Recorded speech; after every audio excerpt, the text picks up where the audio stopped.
오늘 아침 뉴스 연구소. 오늘 아침 뉴스의 맥을 짚어드리는 시간 뉴스연구소. 오늘도 두 분의 연구위원 함께합니다. CBS 김광일 기자, 뉴스톱 김준일 대표, 어서 오십시오. 안녕하세요. 첫 뉴스 뭐부터 볼까요? 4만 명대로 껑충. 코로나19 정말 재유행 직전까지 왔다고 봐야 되죠? 어젯밤 9시까지 집계한 신규 확진자 수가 3만 8천 명대였습니다. 예. 그저께가 하루 3만 5천 명 수준이었는데 그거 이미 넘어섰고요. 자정까지 합하면 4만 명대 안팎을 기록할 걸로 보입니다. 네. 보통 이제 당국에 잡히는 것보다 실상은 한 두세 배 정도가 실제로 더 많다고 하거든요. 그러면 이미 하루에 10만 명 정도는 걸리고 있다라고 볼 수 있을 것 같고요. 검사 받으러 안 가는 분도 계시니까. 네. 다음 주면 공식 기록으로도 10만 명 넘어설 거다 이런 예측들이 나오고 있습니다. 지금 유행하는 게 오미크론의 하위 변이 BA5, BA5인 거죠? 네, 그 BA5 검출률이 전체 감염자 중에서 35%가 나오고 있거든요. 네. 그리고 실제로는 이보다 더 많고 이미 우세종이 됐다 이렇게 전문가들은 분석을 하고 있어요. 백신 접종률이 떨어지는 20대가 특히 많이 걸리고 있고 요새 네. 재감염이 그러니까 한 번 걸렸다 또 걸리는 사람들이 누적으로 7만 명입니다. 그러니까 전체 누적 확진자가 한 1,700만 명 되니까 그중에는 이제 한 0.4%로 소수긴 한데 네. 이게 계속 늘고 있는 추세라서 위협적이라고 할 수가 있겠습니다. 그리고 최근에 걸리는 분들은 거의가 다 해외에서 오신 분들이더라고요. 네, 그런 경우가 한 많습니다. 70%가 해외 유입자. 자, 김준일 대표, 예. 걱정이 좀 됩니다. 일단 BA5, BA5의 주요 특징은 네. 면역 회피성이 매우 높다. 그리고 또 하나는 전파력이 강하다라는 거예요. 먼저 면역 회피성을 말씀드리면은 지난 6월 22일에 이제 의학 저널 뉴 잉글랜드 의학 저널에 이제 게재가 됐는데요. 네. 이 중화 항체를 생성하는 비율을 이제 원래 바이러스, 뭐 오미크론 바이러스, 뭐 변이 그리고 이거 다 비교를 한 거예요. 그러니까 오미크론 변이를 BA1이라고 하는데 그거를 또 하위 변이가 있어서 BA2, BA3, BA4인데 지금 유행한 BA5까지 왔다고 보시면 돼요. 네, 네. 중화 항체가 원래 바이러스의 20분의 1만 BA5는 생성이 된다라는 거예요. 중화 항체는 뭐냐면 한마디로 얘기를 하면은 몸에서 면역력이 생겨가지고 예방 효과를 만드는 건데 그거 이 BA5에 걸리면은 20분의 1만 생긴다라는 거예요. 기존보다. 그러면 한마디로 얘기하면 쉽게 걸린다라는 거예요. 아하. 그 걸려서 또 걸린다는 얘기입니다. 이거는. 예. 그렇게 해석을 하시면 될 것 같고 자, 전파력이 역대 최악이다. 인간 입장에서 보면은 역대 바이러스 중에 가장 전파력이 높다. 예. 아니, 애초에 그 우한에서 왔던 그 코로나19 바이러스 자체도 전파력이 굉장히 높았는데 예. 그것과는 비교도 안 되게 또 높다는 거예요? 자, 제가 하나씩 설명드릴게요. 그 중국에서 처음 우한에서 시작됐다고 하는 원형 바이러스보다 델타 바이러스가 30% 이상 빠르다. 그때 기억하시죠? 기억해요. 델타 바이러스보다 오미크론이 35%에서 뭐 많게는 2배까지 빠르다고 했어요. 네. BA1이거든요. BA1보다 BA2가 또 30% 빠른데 이거 BA2보다 35% 빠르다는 거예요. 이거를 다 종합해 보면은 중국 원형 바이러스보다 최소 4배 빠르다라는 거예요. 우리가 처음 2020년 초에 경험했던 것보다. 그러면 어마어마하게 빠르다는 얘기입니다. 전파력이. 빨리 전파된다, 어마어마하게 퍼진다, 음. 잘 퍼진다. 잘 근데 퍼지고, 보통 예. 잘 퍼지면 치명률은 좀 낮았잖아요. 예. 그 부분은 어때요? 그러니까 치명률은 아직 데이터가 충분히 쌓이지 않았습니다. 어. 왜냐하면 이제 막 걸리기 시작한 거니까. 다만 또 의학저널에 따르면은 네. 일반인은 그렇게 치명률이 높지 않은데 고위험군 같은 경우에는 이전보다 더 위험할 수도 있다. 이런 게 더? 나와요. 예, 더 어. 치명률이 더 높을 수도 있다. 그래서 지금 고위험군을 중심으로 지금 방역 대책을 짜야 되는 이런 게 왔고요. 그래서 지금 미국에서도 하루에 네. 지금 뭐 70만 명이 걸리고 실제는 한 10만 명씩 나오고 있는데 네. 사실상은 70만 명씩 걸리고 있다라는 이제 뭐 뉴욕 타임스나 이제 언론도 워싱턴 포스트 보도들이 나오고 있어요. 그만큼 검사를 안 하고 그냥 넘어가는 사람들이 많다라는 거라서 지금 4차 접종이 대대적으로 시작이 됩니다. 그래서 미국 같은 경우에는 지금 50세 이상 연령층만 4차 접종하고 있는데 이건 전 연령대로 확대하겠다. 아, 미국. 예, 그리고 유럽연합 같은 경우에도 60에서 79세만 하고 있는데 네. 이거를 더 늘리겠다. 질문이요. 예. 근데 지금 그 4차 접종한다고 해도 그 백신은 애초에 그 오미크론에 최적화된 백신이지 예. 이 BA5용 최적화된 백신은 아니잖아요. 아닙니다. 아직 안 나왔기 때문에 그래서 효과가 떨어지긴 하지만 안 맞는 것보단 낫다는 거예요. 아하. 그래서 오늘 우리 방역 당국도 대안을 내놓을 텐데 지금 60세 이상만 4차 접종하고 있거든요. 네. 이거를 50세 이상으로 대상을 확대하는 거를 지금 적극적으로 논의하고 있다고 합니다. 지금 BA5용 거기에 최적화된 백신은 개발 중이라고 합니다. 이건 한 9월이 돼야 나온다니까 그때까지 고위험자들은 이렇게 두면 안 되니까 4차라도 더 맞추자 뭐 이런 의미인 것 같아요. 네, 그리고 아까 70%라는 얘기는 그 해외에 입국한 확진자 중에서 70%가 BA5라는 거 네네. 다시 한번 말씀을 좀 드리고요. 네. 확진자가 많이 나오면 사실 정부가 뭐 해야 되는지 우리 이미 다들 알고 있잖아요. 경험을 오래 해봐서. 근데 지금은 이제 사회적 거리두기에 대한 어떤 피로감이 많이 쌓여 있고 경제도 어렵고 또 이게 지금은 또 사람들이 얼마나 따라줄지 뭐 그런 게 지금 전망하기 어려워서 대책 논의도 이제 그런 거리두기 쪽보다는 지금 말씀하셨던 4차 접종이나 뭐 진단하는 문제들 이런 쪽으로 논의가 더 적극적으로 되고 있는 것 같습니다. 아니, 전파력이 이렇게 무시무시하게 높으면 사실 거리두기가 의미가 없어요. 그냥 스쳐 지나만 가도 걸리는 정도의 전파력이면 아무리 거리두기 하고 뭐 이래봤자라는 거잖아요. 사회적인으로 치러야 되는 비용은 너무 크고 거기에 비해서 효과는 떨어지니까 거리두기 쪽으로는 안 가겠다는 거고 다른 쪽으로 간다는 거죠. 그러니까 정부가 그 재유행 대응책을 오늘 발표하거든요. 같이 주목해 보시면 좋을 것 같습니다. 자, 오늘 발표하고 나서 내일 이야기 더 하죠. 다음으로 갑니다. 문전성시 토론회. 무슨 토론회인데 그렇게 사람 많았어요? 안철수 의원이 주최했던 토론회에 국민의힘 의원들이 바글바글했습니다. 그래요? 요새 의원들이 바빠요. 그러니까 장제원 의원 포럼 열리면 또 우르르 가고 또 김기현 의원 공부 모임 열리면 또 우르르 가고 했는데 네. 어제는 안철수 의원 토론회로 한 40여 명이 몰렸습니다.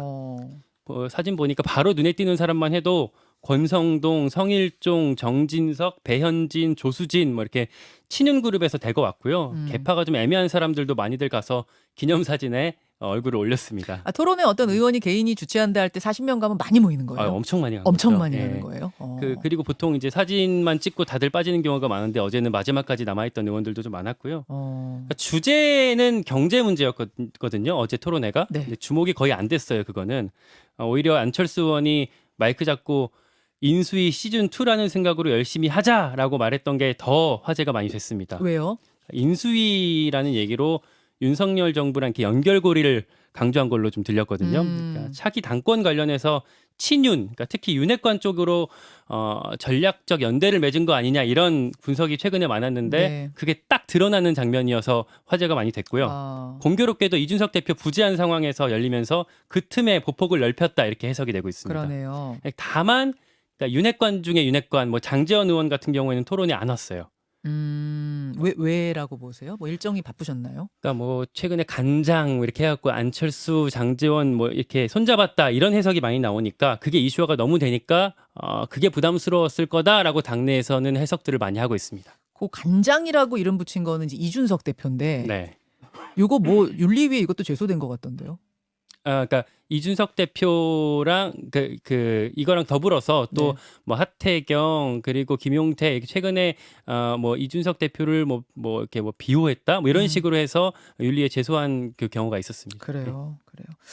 자, 김준일 대표. 예. 어제 그 토론회에 북적북적거리는 장면 보면서는 어디에 주목하셨어요? 일단 이거를 인수위 시즌2라고 이름을 명명을 했다라는 거는 본인이 인수위원장을 했고 그리고 소위 말해서 정책에 있어서는 내가 당에서 원톱이다라는 거를 강조하기 위해서 한 거예요.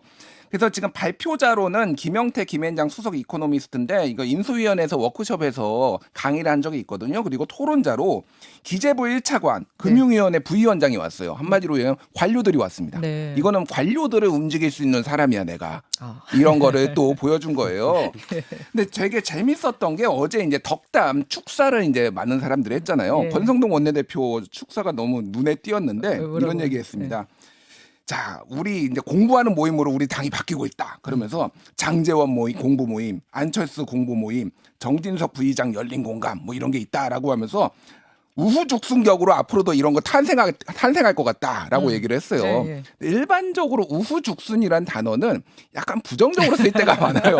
이게 막 이렇게 막 던지고 있을 때 우후죽순 이런 얘기 쓰거든요. 그러니까 이 권성동 원내대표가 어떻게 보면은 덕담이지만은 약간 뼈가 있는? 뼈가 있는. 어차피 다 당대표 경쟁자들이니까. 예, 그렇게 얘기를 한 것 같고 김기현 의원도 되게 눈에 띄었어요.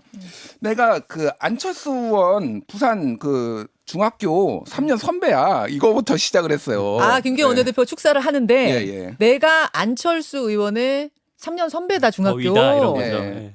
내 위다. 예. 그래서 이런 거 내가 다들 너무 날카롭게 보시는 거 아니에요? 내가 그래서 안철수 의원하고 아주 특별한 사이인 거를 언론에서 꼭 써줬으면 좋겠다 이런 얘기까지 했어요. 그러니까 이것도 어쨌든 약간의 견제구고 오늘 김기현 의원의 공부 모임이 또 이제 있어요. 그럼 얼마나 많은 사람들이 올 것인가 이렇게 좀 봐야 될 것 같습니다.